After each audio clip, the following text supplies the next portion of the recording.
Nobody anticipated this. One minute he was grinning broadly and dragging a battered Porsche into the workshop, eager to demonstrate to the world how genuine repairs are made. Edd China was gone the next day.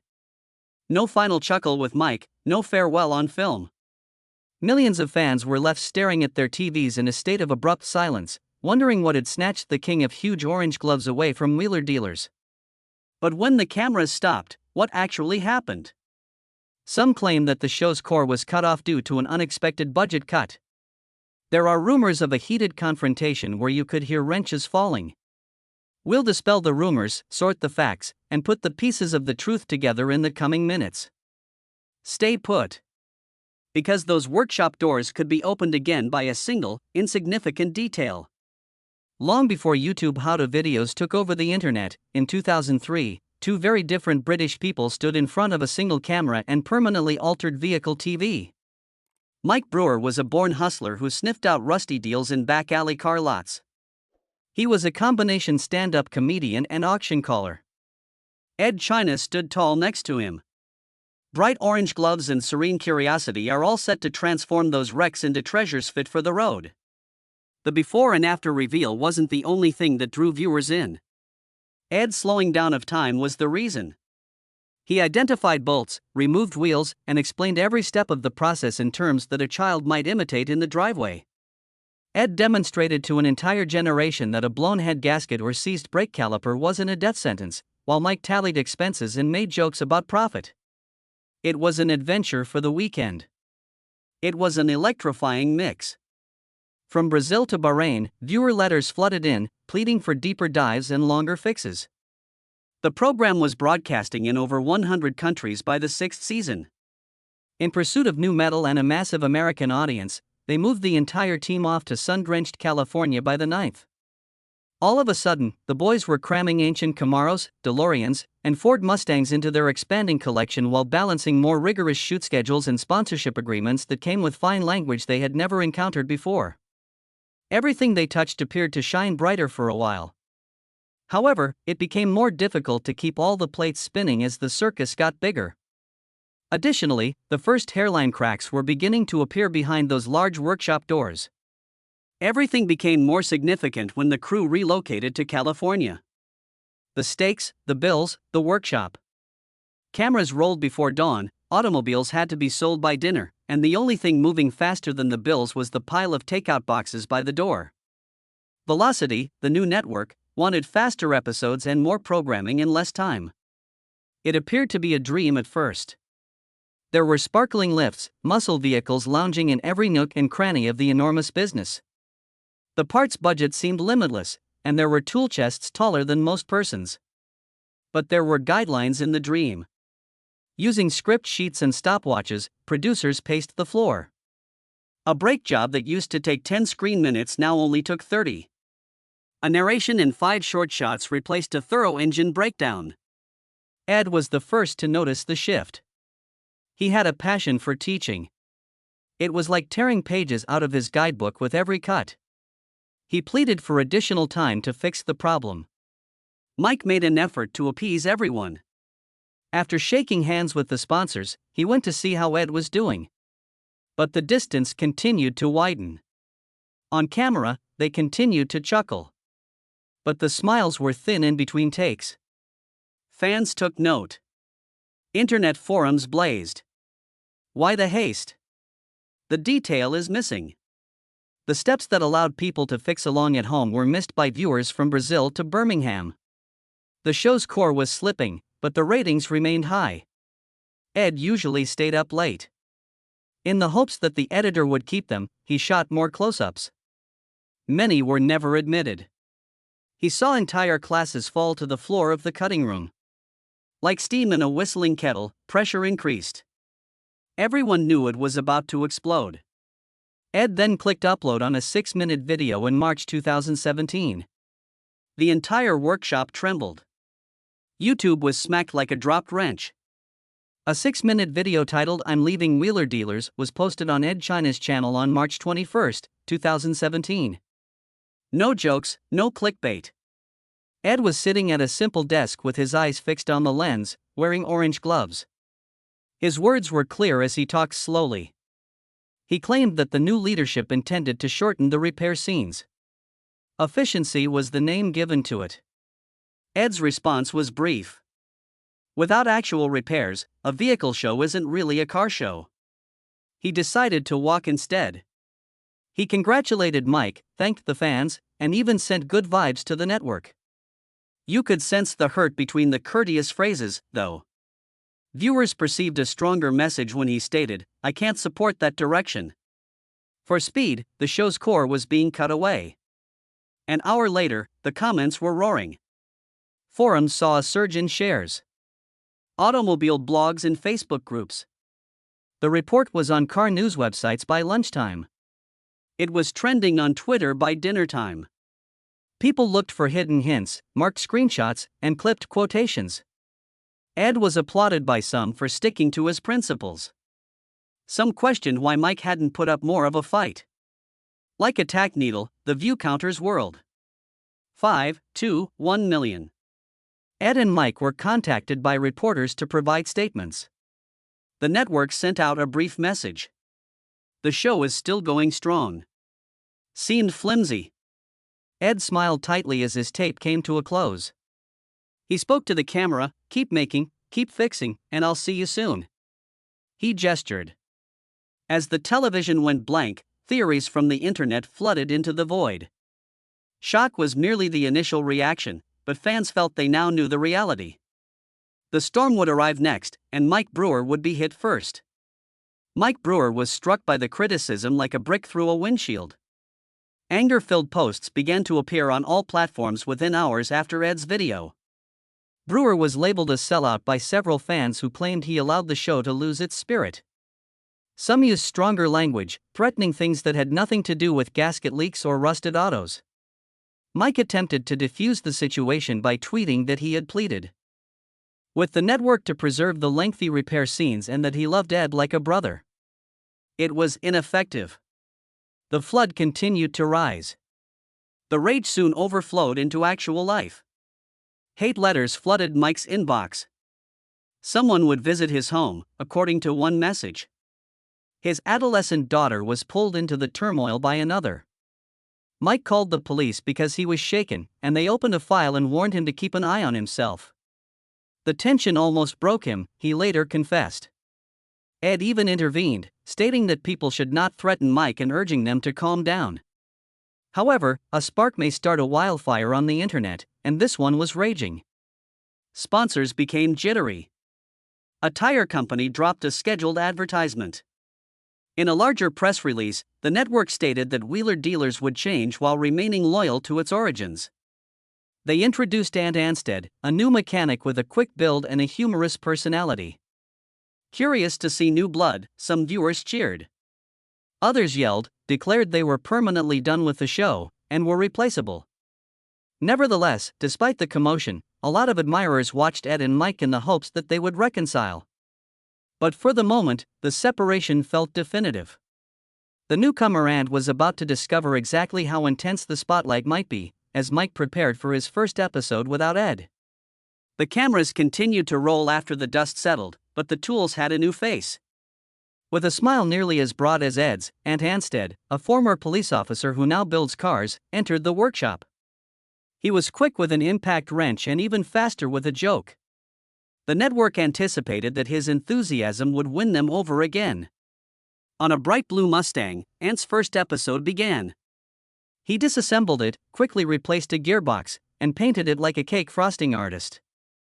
The old guard, the fans who took notes, struck pause, but those who were hungry for sheer action adored it. Edd scowled. The slow walkthrough is missing. In their comments, they inquired. He lined up that clutch, but how?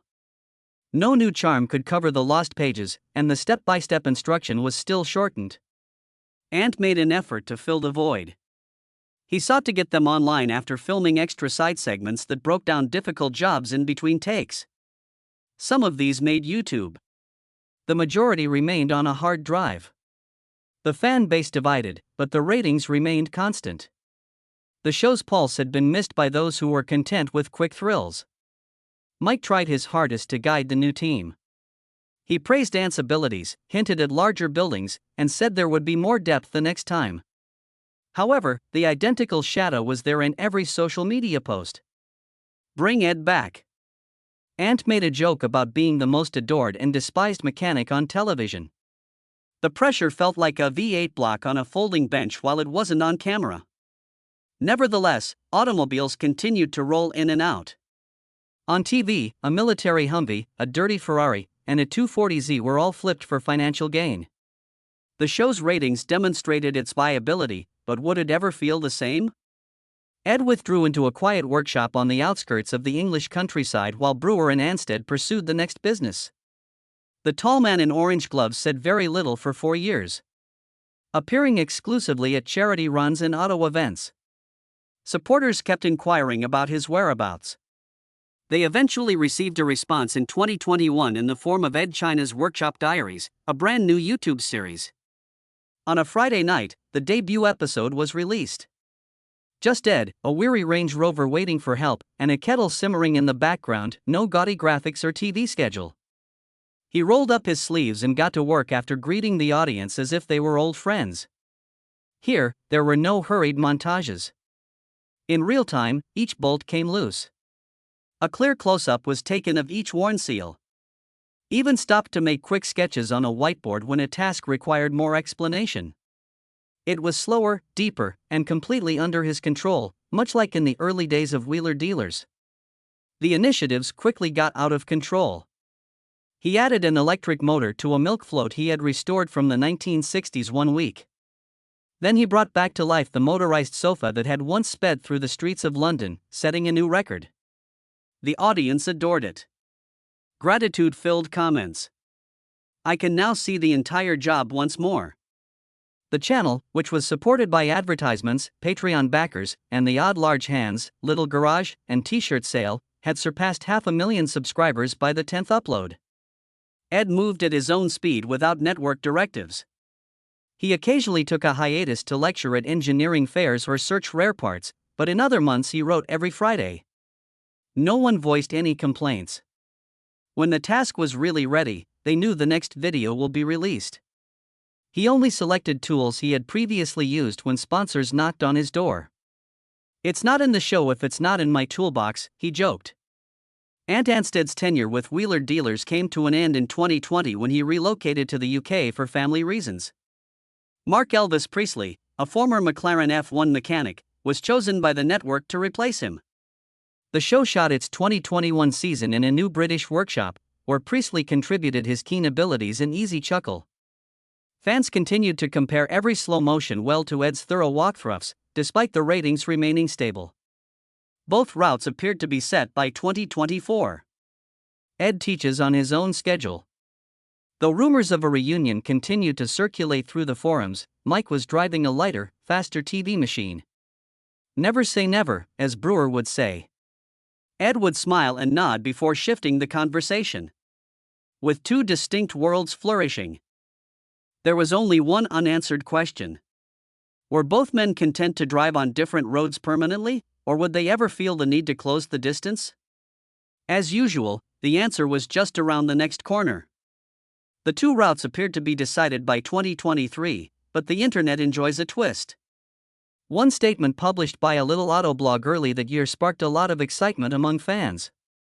Edd China might appear as a guest star in a future Wheeler Dealers special, according to sources.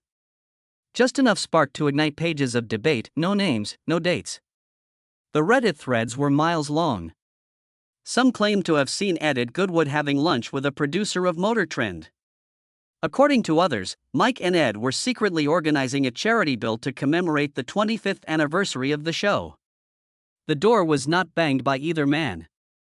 Mike chuckled in response to the question during a podcast, saying, "Never say never, my phone still works." Edd streamed live from his session a month later. "Would you ever go back?" Someone typed. "Only if we can show every nut and bolt," he answered, pausing and smiling. It was neither a yes nor a no. And that was more than sufficient to sustain optimism. New rumors continued to circulate. According to one report, the BBC wanted both anchors for a brand new series about EV conversion. According to another, Discovery had proposed a road trip reunion. 10 nations, 10 vintage automobiles, and one final handshake. When dates fell through or finances shrank, the majority of the tips vanished. The talk, however, never completely stopped. Little indications, meanwhile, suggested the margin was narrowing gradually. For the first time in 7 years, Mike and Edd shared the stage at the 2024 NEC Classic Motor Show. Same day, different panels. They exchanged a quick greeting backstage. When reporters snapped a picture of them grinning, Twitter went crazy. Mike tweeted Edd's birthday in public a month later. "Have a wonderful one, friend. I hope to shortly share a brew."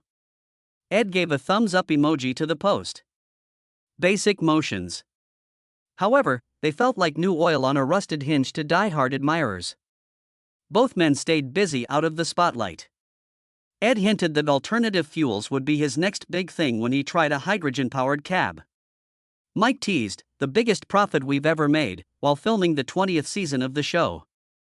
However, the same last question was asked at the end of each interview. Will the two of you ever work together again? Every man smiled and shrugged in response, letting mystery handle the laborious tasks. That open door provided its own kind of fuel for the audience. The dream persisted as long as no one said never. So did the countless speculations that were circulating in comment sections and forums. One thing is certain, regardless of whether a reunion occurs next year, in 10 years, or never, Edd China and Mike Brewer's journey is far from over. Simply put, the engine is heated and idling, watching for the next signal. Over more than 2 decades, a single show about purchasing and repairing vintage automobiles was able to bring attention to a controversy that was more significant than any engine. Can you cut a genuine before the heart stops beating? Since nothing was concealed by slick editing or sponsor demands, every scratched knuckle and seized bolt felt genuine when wheeler dealers first started. The audience tried, learnt, and frequently failed. Directly next to Edd and Mike, which added to the sweetness of the wins. The 2017 split demonstrated that integrity has a cost. Edd traded high ratings for complete control, choosing principle over a reliable TV career. Mike stayed, carrying the burden of maintaining a worldwide brand and the jobs of dozens of crew members. Both decisions required bravery. They lose sleep as a result of both decisions. Additionally, their journeys reveal two realities that coexist. Compromise is the foundation of television, and when no one is timing the cuts, true workmanship flourishes. The audience's reaction was the most unexpected. Rather than vanishing, fans took both routes. While some are taking up hour-long deep dives with China, others are demanding fast fire flips with Brewer. In a world full of information, the lesson is obvious. Instill passion in others. And regardless of the platform, they will locate you. Will the well-known handshake, then, ever be seen again? Perhaps. Trust speaks louder than money, according to history. When both men believe that everything is in balance, screen time for every detail, respect for every budget sheet, those dazzling workshop lamps can turn on once more. In the meantime, 2 iterations of the same dream continue. In prime time, one is after profit. One lengthy film at a time, the other is striving for perfection. The last question is now parked nicely in your driveway. For which path would you pay attention? Quick flips, thorough instructions, or an uncommon combination of the two? Because what you choose to watch next may determine the story's next twist. Dusty metal cans generate enormous aspirations, as demonstrated by Edd China and Mike Brewer, who went from a modest garage in London to studios all over the world. Their breakup demonstrated that although passion and money don't necessarily go hand in hand, both paths can still result in inspiring tales. Both were presented in lengthy online lectures and brief TV clips. Perhaps those pathways will intersect once more. They might be happy apart. It may ultimately depend on which route supporters support the most. What are your thoughts? Tell us in the comments section.